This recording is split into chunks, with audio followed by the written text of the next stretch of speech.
ये यहाँ का लास्ट बॉर्डर टाउन है जिसे क्रोंग स्ट्रोंग स्टैन ऐसा करके कुछ कहते हैं। कौन अभी फ़िलहाल मेरे पास वीज़ा भी नहीं है लाओ का, या पासपोर्ट लेके गए हुए हैं, बैठा हूँ फ़िलहाल में।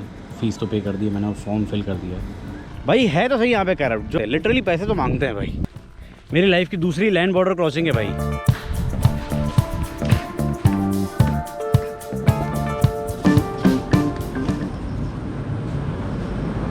Thank you, bye bye, I am going, see you again. भाई आंटी सही थी भाई, इनसे ही पानी लेता था मैं और कोल्ड ड्रिंक वगैरह, तो सही लगती थी, जानने लगी थी मतलब। तो भाई फाइनली निकलने का दिन आ गया है। सही हॉस्टल था भाई। चलो भाई फाइनली निकलने का दिन आ गया है। आज मैं जा रहा हूँ कंबोडिया से लाओस भाई। दूसरी बार लैंड बॉर्डर क्रॉस करने जा रहा हूँ, तो देखते हैं कैसा सफ़र रहता है। अभी सुबह के भाई 7:30 बज रहे हैं, ढंग से मेरी नींद भी नहीं खुली है और ये बंदा लेने आ गया मेरे को। हॉस्टल से मेरा पिकअप था, हॉस्टल वाले से मैंने टिकट करवा लिया था। अराउंड $36 की ये मेरे को टिकट पड़ी, मतलब इंटरनेशनल बॉर्डर क्रॉस करने के लिए। मतलब 10 घंटे लगने वाले हैं भाई। तो मेरे ख्याल से 5-6 बजे तक पहुँचेंगे हम वहाँ पे। लाओ 5-6 बोलते हैं लेकिन 7 बज जाएंगे, मुझे पक्का पता है। अभी यहाँ पे देख रहा हूँ कुछ खाने को मिल रहा है क्या, क्योंकि भाई शाम को पहुँचूँगा। हेलो नमस्ते। देखा भाई लोकल बंदे इंडियन को देख के नमस्ते करना है। कुछ खाने के लिए ढूंढ रहा हूँ। 7-Eleven दिख रहा है मुझे सामने, देखता हूँ यार वहाँ पे कुछ मिलता है तो मेरा कार्ड भी चल जाएगा। कैश भी ज़्यादा बचा नहीं है और जितना थोड़ा बहुत बचा है वो हाईवे पे लग ही जाएगा। ये भाई वैन अपनी।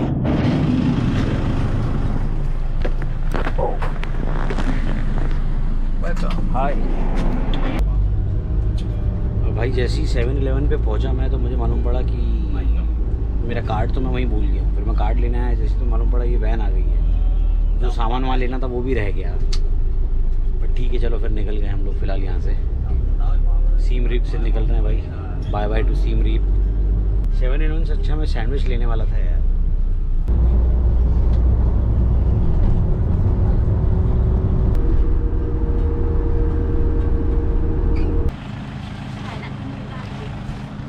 भाई अभी यहाँ पे इन्होंने एक जंगल में रोकी हुई है, बीच में रास्ते में। काफ़ी घने जंगल है, कंबोडिया का सही पार्ट है ये। अभी इन्होंने यहाँ पे बीच में रोकी है, शायद जो बीच में लोग नहीं चढ़ते जैसे छोटे गांव में, तो इन लोग को भी 2 लोग को जाना है मेरे ख्याल से। फिर इनको भी छोड़ देगा और थोड़ा बहुत खुद भी कुछ कमा लेगा भाई। ये वाली स्कीमें हर जगह चलती है भाई पूरी दुनिया में। सही है, अभी तक तो सफ़र सही चल रहा है।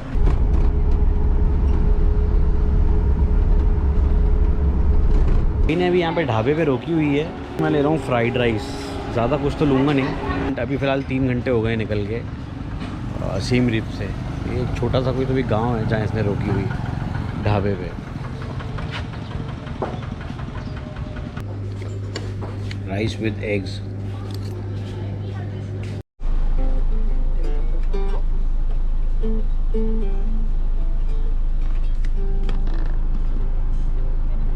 From here we change the bus. Yeah. Oh, so it's not the. I expected already. भाई अभी ये कंबोडिया की सबसे बड़ी सिटी है क्रोंग स्ट्रोंग, यहाँ की लास्ट सिटी। इसके आगे हम लोग जा रहे हैं अभी यहाँ से बस चेंज करके। अब हम जाएंगे लाओस की तरफ। मेरे ख्याल से दूसरी बस में बैठेंगे। ये वैन का सफ़र हो गया अपना पूरा। Okay we stop for 30 minutes. 30-40 तो 30-40 मिनट रुकना पड़ेगा भाई। यहाँ पे कैफ़े टाइप है। क्या सही लग रहा है यार। ये है भाई ये है यहाँ की मेकोंग रिवर, जो कि थाईलैंड, लाओ, कंबोडिया और वियतनाम तक जाती है। काफ़ी बड़ी रिवर है भाई। ये यहाँ की गंगा रिवर कह लो आप इसको।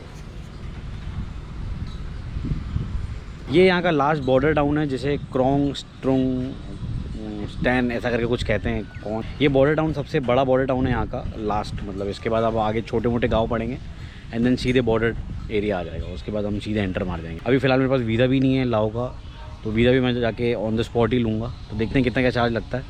डॉलर्स मैंने मेरे साथ रखे हुए हैं थोड़े बहुत, तो काम आ जाएंगे वहाँ पे। Okay bye bye, let's go. Yeah.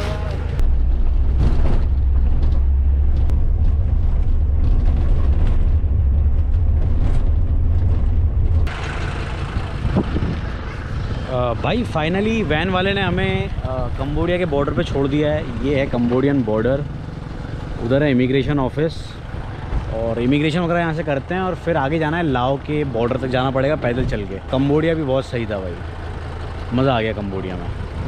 हमारी दूसरी लैंड बॉर्डर क्रॉस कर रहे हैं भाई, कंबोडिया से लाओस में। देखते हैं क्या एक्सपीरियंस रहता है। ये लोग यूरोप वगैरह में जनरली करते रहते हैं ये लोग लैंड बॉर्डर क्रॉस, लेकिन हम लोग ये करते नहीं है, तो हम लोग को क्या है कि काफ़ी एक्साइटेड रहते हैं इसके लिए।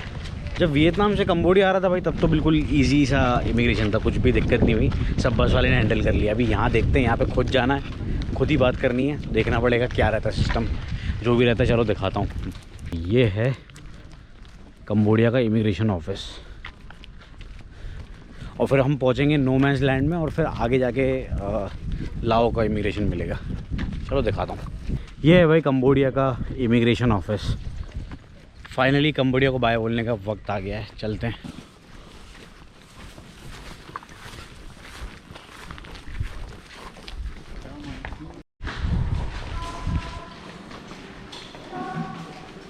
इधर पासपोर्ट देना है।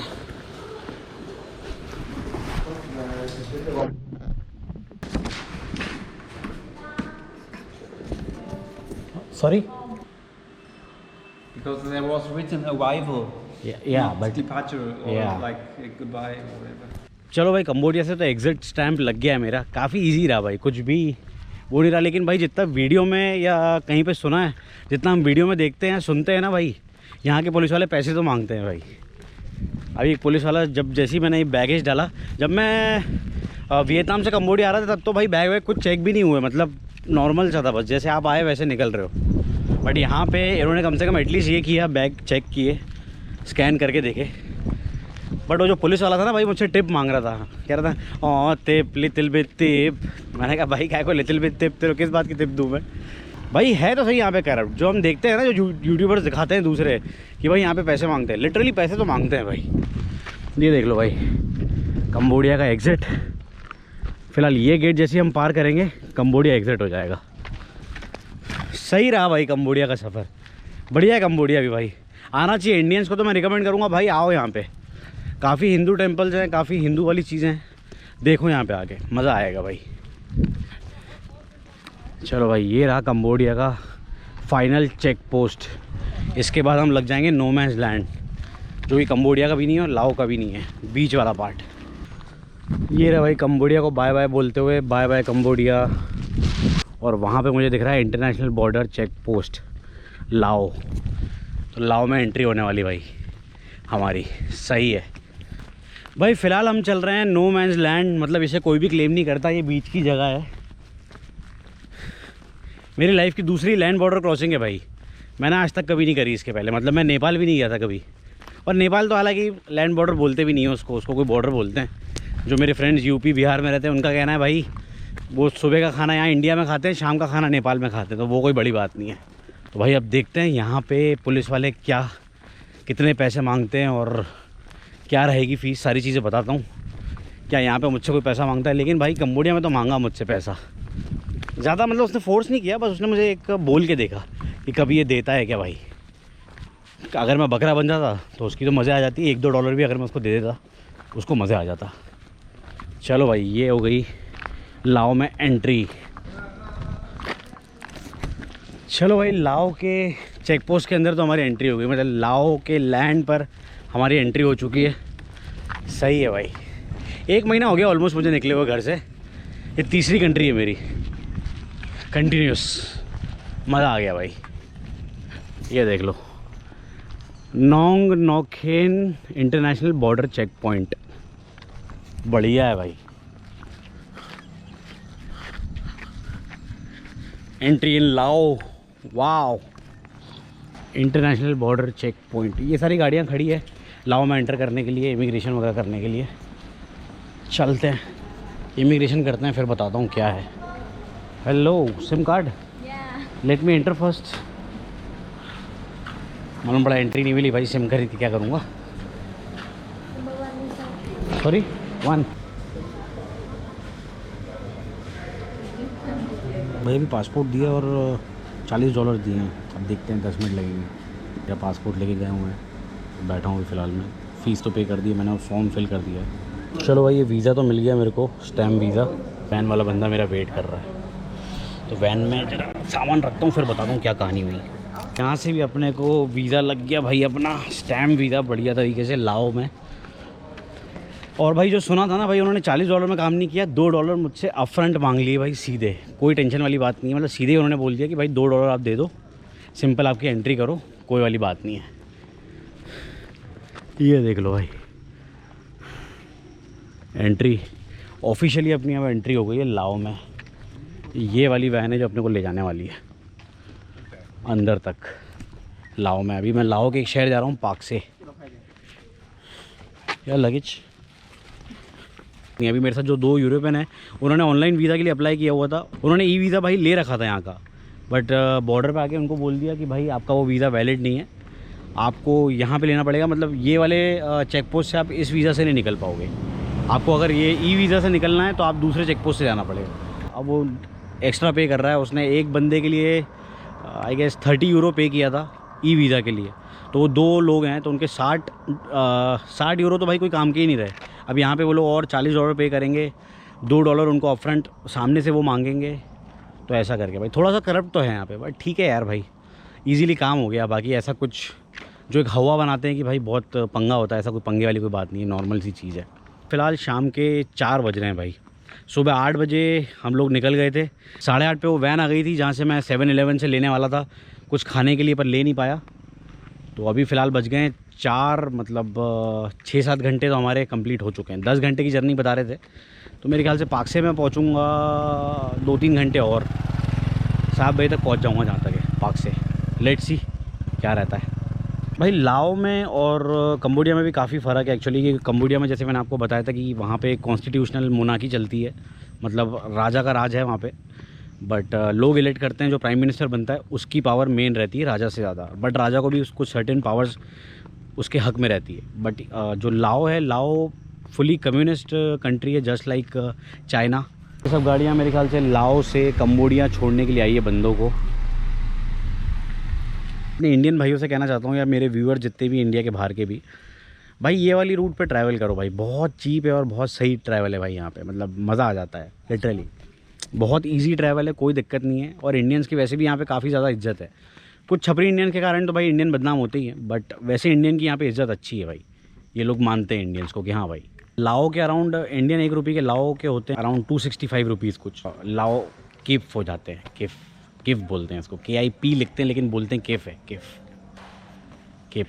या क्या बोलते हैं, देखते हैं। अभी यहाँ के लोकल लोगों का एक्सेंट एक्चुअली अलग होता है भाई। यहाँ से ना कुछ चीटोज़ और मिरिंडा वगैरह ले रहा हूँ भाई, अब भूख लगने लगी थोड़ी बहुत। Thank you.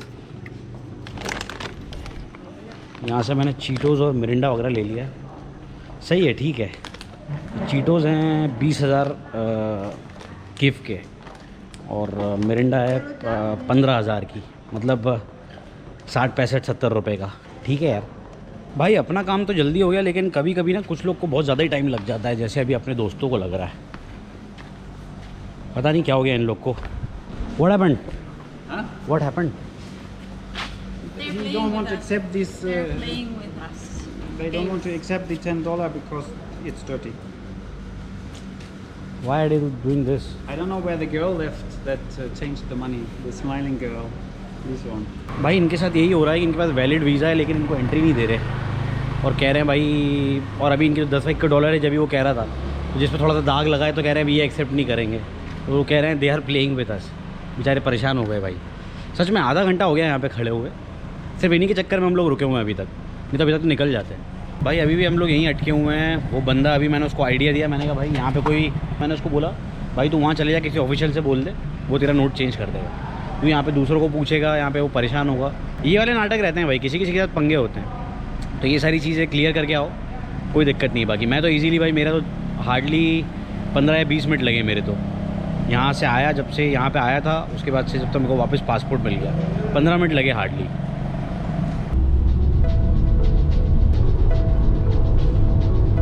भाई फाइनली उतर गया हूँ पाक से, जो कि है लाओस की एक सिटी, काफ़ी बड़ी सिटी है भाई। मेरे हॉस्टल के पास से ही वो गाड़ी लाया था, लेकिन यहाँ पे क्या ये लोग को समझ नहीं आता तो साले ने गाड़ी जाके आगे रोकी, अब मुझे थोड़ा सा पैदल चल के जाना पड़ेगा। चलो कोई नहीं, पहुंच गया हूँ भाई पार्क से, कोई दिक्कत नहीं है, सही पहुंच गया हूँ। ये बज गए हैं 8 बज गए भाई, 7:50 हो रहा है, मतलब ऑलमोस्ट 8 बज ही गए। तो भाई उन्होंने 12 घंटे तो लगा ही दिए और बॉर्डर पे भी कोई इतनी दिक्कत नहीं हुई, नॉर्मल सारी चीज़ें हो गई जो कि मैंने आपको बताई। ठीक है भाई, मिलता हूँ फिर नेक्स्ट व्लॉग में। Till then take care guys, bye bye, be safe, travel करते रहो। इस वीडियो को शेयर करो भाई ज़्यादा से ज़्यादा। Bye bye, take care, travel करते रहो, बाय।